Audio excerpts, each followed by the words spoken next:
Olá, seja bem-vindo ao meu canal, aqui quem fala é o Eduardo. E hoje o capítulo proposto para a leitura do dia é Mateus 26, o longo capítulo 26 de Mateus. Hoje vou ler este capítulo aqui na Bíblia King James atualizada. Mateus 26 tem como título no versículo 1, a trama para matar Jesus. Tendo Jesus concluído esses ensinamentos, declarou aos seus discípulos: Como sabeis, daqui a 2 dias a Páscoa será celebrada, e o Filho do Homem será entregue para ser crucificado. Enquanto isso, os chefes dos sacerdotes e os anciãos do povo se reuniram no palácio do sumo sacerdote, cujo nome era Caifás, e fizeram um acordo para prender Jesus por meio de traição e matá-lo. Porém recomendaram que isso não seja feito durante a festa, para que não ocorra grande alvoroço entre o povo. Jesus é ungido para o sacrifício. E aconteceu que, estando Jesus em Betânia, na casa de Simão, o leproso, chegou próximo dele uma mulher, portando um frasco de alabastro, repleto de perfume caríssimo, e lhe derramou sobre a cabeça, enquanto ele estava reclinado à mesa. Diante daquela cena, os discípulos se indignaram e comentaram: Por que este desperdício? Porquanto esse perfume poderia ser vendido por alto preço e o dinheiro dado aos pobres. Percebendo isso, Jesus repreendeu-os: Por que molestais esta mulher? Ela praticou uma boa ação para comigo. Pois, quanto aos pobres, sempre os tendes convosco, mas a mim nem sempre me tereis. Ao derramar sobre o meu corpo esse bálsamo, ela o fez como que preparando-me para o sepultamento. Com toda a certeza vos afirmo, em todos os lugares do mundo, onde este evangelho for pregado, igualmente será contado o que essa mulher realizou como um memorial a ela. O pacto da traição. E aconteceu que um dos 12, chamado Judas Iscariotes, foi ao encontro dos chefes dos sacerdotes e lhes propôs: O que me dareis caso eu vou entregue? E lhe pagaram o preço, 30 moedas de prata. E, desse momento em diante, procurava Judas uma ocasião apropriada para entregar Jesus. A ceia da Páscoa com Jesus. No primeiro dia da festa dos pães asmos, os discípulos aproximaram-se de Jesus e o consultaram: Onde desejais que preparemos a refeição da Páscoa? Ao que Jesus os orientou: Ide à cidade, procurai um certo homem e falai a ele: O mestre manda dizer-te: É chegada a minha hora, desejo celebrar a Páscoa em tua casa, juntamente com meus discípulos. Os discípulos fizeram como Jesus lhes havia instruído e prepararam a Páscoa. Jesus revela o traidor. Ao pôr do sol, estava Jesus reclinado próximo à mesa com os 12. E, durante a refeição, Jesus revelou: Com toda a certeza vos afirmo que um dentre vós me trairá. Essa declaração consternou a todos e começaram a indagar, um após outro: Senhor, porventura serei eu? Indicou-lhes Jesus: Aquele que comeu juntamente comigo do mesmo prato, este é o que vai me trair. O Filho do Homem vai, como de fato está escrito a respeito dele. Mas ai daquele que trai o Filho do Homem, melhor lhe seria jamais haver nascido. Então Judas, que haveria de consumar a traição, disse: Acaso seria eu, meu mestre? E Jesus afirmou-lhe: Sim, tu o declaraste. A ceia do Senhor, versículo 26. Enquanto comiam, Jesus pegou um pão, deu graças, quebrou-o e o deu aos seus discípulos, recomendando: Tomai e comei, isto é o meu corpo. Em seguida, tomou um cálice, deu graças e o entregou aos seus discípulos, proclamando: Bebei dele todos vós, pois isto é o meu sangue da aliança, derramado em benefício de muitos, para a remissão de pecados. E vos afirmo que, de agora em diante, não mais tomarei deste fruto da videira, até aquele dia em que beberei o novo vinho, convosco no reino de meu Pai. E assim, após terem cantado um hino de louvor, saíram para o Monte das Oliveiras. Jesus prediz a traição de Pedro. Então Jesus lhes revelou: Ainda esta noite todos vós me abandonareis, pois assim está escrito: Ferirei o pastor, e as ovelhas do rebanho serão afugentadas. Todavia, depois de ressuscitar, seguirei adiante de vós rumo a Galiléia. Respondeu-lhe Pedro: Ainda que venhas a ser motivo de escândalo para todos, eu jamais te abandonarei. Replicou-lhe Jesus: Com certeza te asseguro que, ainda nesta noite, antes mesmo que o galo cante, 3 vezes tu me negarás. Então Pedro lhe declarou: Mestre, mesmo que seja necessário que eu morra junto a ti, de modo algum te negarei. E todos os discípulos fizeram a mesma afirmação. Jesus ora no Getsêmani. Seguiu Jesus com seus discípulos e, chegando a um lugar chamado Getsêmani, disse-lhes: Assentai-vos por aqui, enquanto vou ali para orar. Levou consigo a Pedro e aos 2 filhos de Zebedeu, e começando a entristecer-se, ficou profundamente angustiado. Então compartilhou com eles, dizendo: A minha alma está sofrendo por dor extrema, uma tristeza mortal. Permanecei aqui e vigiai junto a mim.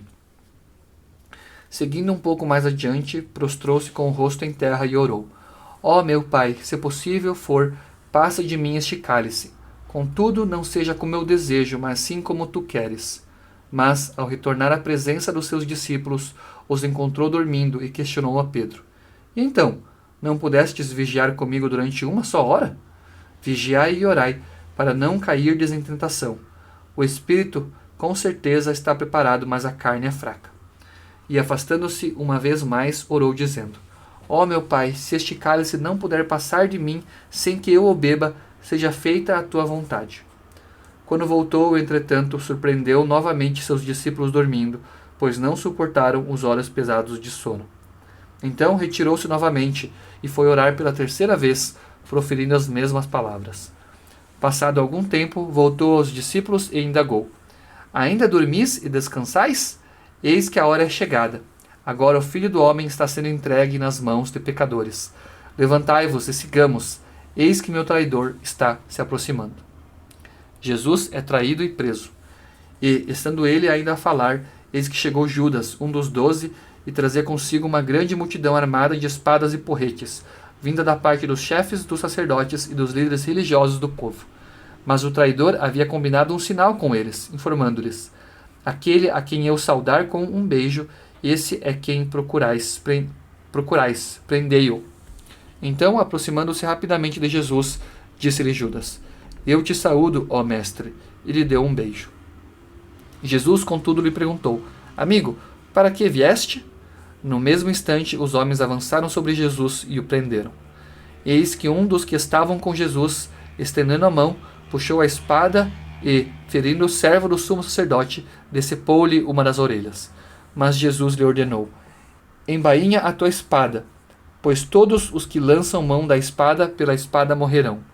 Ou imaginas tu que eu, neste momento, não poderia orar ao meu Pai, e ele colocaria à minha disposição mais de 12 legiões de anjos? Entretanto, como então se cumpriram as Escrituras? Como se cumpririam as Escrituras que afirmam que tudo deve acontecer desta maneira? E naquele mesmo instante Jesus se dirige às multidões, indagando-lhes: Lidero eu algum tipo de rebelião, para que venham contra mim com espadas e porretes e me prendam?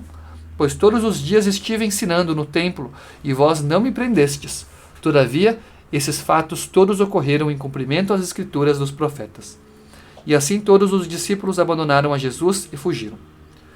Jesus diante do tribunal. Então os que prenderam Jesus o conduziram à presença de Caifás, o sumo sacerdote, em cuja residência estavam reunidos os mestres da lei e os anciãos. Contudo, Pedro seguiu a Jesus de longe, até o pátio do sumo sacerdote, entrou e sentou-se junto aos guardas para sondar qual seria o fim daquela ocorrência. Mas os líderes dos sacerdotes e todo o sinédrio estavam tentando suscitar um falso testemunho contra Jesus, para que tivessem o direito de condená-lo à morte. Todavia, não encontraram, apesar de se terem apresentado vários depoimentos inverídicos. Ao final, entretanto, compareceram 2 testemunhas que alegaram: Este homem afirmou: Tenho poder para destruir o santuário de Deus e reconstruí-lo em 3 dias. Então, o sumo sacerdote levantou-se e interrogou a Jesus: Não tens o que responder a estes que depõem contra ti? Mas Jesus manteve-se em silêncio, diante do que o sumo sacerdote lhe intimidou: Eu te coloco sob juramento diante do Deus vivo e exijo que nos digas se tu és o Cristo, o Filho de Deus. Tu mesmo o declaraste, afirmou-lhe Jesus. Contudo, eu revelo a todos vós: chegará o dia em que vereis o Filho do Homem assentado à direita do Todo-Poderoso, vindo sobre as nuvens do céu. Diante disso, O sumo sacerdote rasgou as suas vestes, denunciando: Ele blasfemou! Por que necessitamos de outras testemunhas? Eis que acabais de ouvir tal blasfêmia. Que vos parece? Responderam eles. Culpado e merecedor de morte é. Neste momento, alguns cuspiram em seu rosto e o esmurravam, enquanto outros lhe desferiam tapas, vociferando: Profetiza-nos, pois, ó Cristo, quem é que te bateu? Quando Pedro negou a Jesus, versículo 69. Pedro encontrava-se assentado do lado de fora da casa, no pátio, quando uma criada, aproximando-se dele, afirmou: Tu também estavas com Jesus, o Galileu. Ele, entretanto, negou a Jesus perante todos os presentes, declarando: Não sei do que falas. E, saindo em direção à entrada do pátio, foi ele reconhecido por outra criada, a qual o denunciou a todos que ali se achavam, exclamando: Este homem estava com Jesus, o Nazareno. Mas Pedro, sob juramento, o negou uma vez mais, afirmando: Não conheço tal indivíduo. Algum tempo mais tarde, os que estavam ao redor aproximaram-se de Pedro e o acusaram: Com toda certeza és igualmente um deles, porquanto o teu modo de falar o denuncia. Então ele começou a jurar e a pedir a Deus que o amaldiçoasse caso não estivesse dizendo a verdade, e exclamou: Não conheço esse homem. No mesmo instante, um galo cantou. Naquele momento, Pedro se lembrou da palavra de Jesus que lhe advertia: Antes que o galo cante, tu me negarás 3 vezes. E, deixando aquele lugar, chorou amargamente.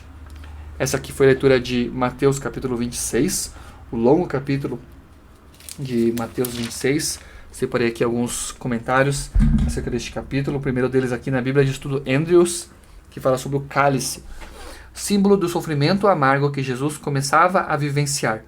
Tanto a humanidade de Jesus quanto sua dependência do Pai são demonstradas nessa passagem. Ele sofreu como qualquer ser humano em um mundo de pecado e desejava que a agonia acabasse. Sua confiança no plano de Deus, porém, era absoluta. Aqui na Bíblia de Estudo a Mensagem, diz aqui que o evento principal da obra de salvação realizada por Jesus foi o sacrifício.